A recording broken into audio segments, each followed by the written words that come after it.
Direktorat Jenderal Pajak, Ditjen Pajak, menggandeng artis Dian Sastrowardoyo untuk mengajak para wajib pajak, WP, melaporkan surat pemberitahuan atau SPT pajak tahunan.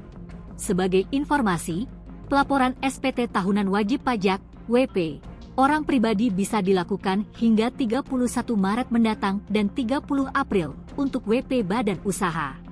Penasaran apa kata artis Dian Sastro seputar laporan pajak di tengah keengganan masyarakat untuk membayar pajak atau lapor SPT tahunan usai Ditjen Pajak diterpa kasus penganiayaan dan gaya hidup mewah yang dipertontonkan keluarga pejabat Ditjen Pajak? Begini kata pemeran bintang Ada Apa Dengan Cinta tentang pemadanan NIK NPWP dan pelaporan SPT tahunan.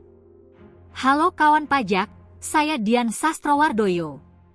Saya mengajak kawan pajak untuk segera melaporkan SPT tahunan sebelum tanggal 31 Maret 2023. Dan saya juga mengajak kawan pajak untuk melakukan pemadanan NIK menjadi NPWP, ajak Dian Sastro seperti dikutip dari akun resmi DJP Ditjen Pajakri, Kamis, 9 Maret 2023. Supaya apa? Supaya kita bisa memakai NIK sebagai NPWP untuk mengakses berbagai layanan perpajakan. Yuk! Kita menjalankan kewajiban perpajakan kita, supaya negara kita ini semakin maju, sambungnya.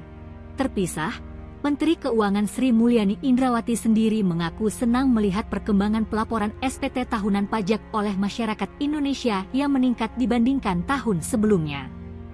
Meskipun berada di tengah hiruk-pikuk dan kekecewaan masyarakat akibat ulah Rafael Alun Trisambodo.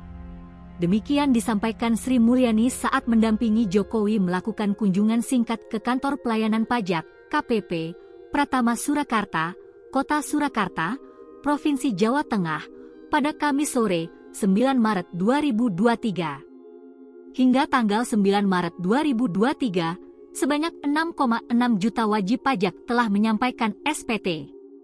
Angka tersebut meningkat dibandingkan dengan tahun sebelumnya yang hanya mencapai 5,4 juta dalam periode waktu yang sama. Penyerahan SPT orang pribadi yang jumlahnya meningkat dari tahun lalu dari 5,4 juta menjadi 6,6 juta.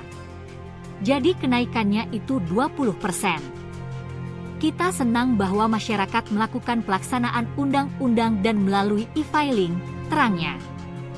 Penerimaan pajak, kata Sri Mulyani, juga alami peningkatan dibandingkan periode yang sama tahun sebelumnya. Untuk penerimaan pajak secara total itu sampai Februari naik 40 RI tahun lalu, nanti saya akan konferensi pers khusus untuk itu biasanya kita lakukan minggu depan mengenai kondisi APBN seluruh penerimaan pajak dan bea cukai, paparnya.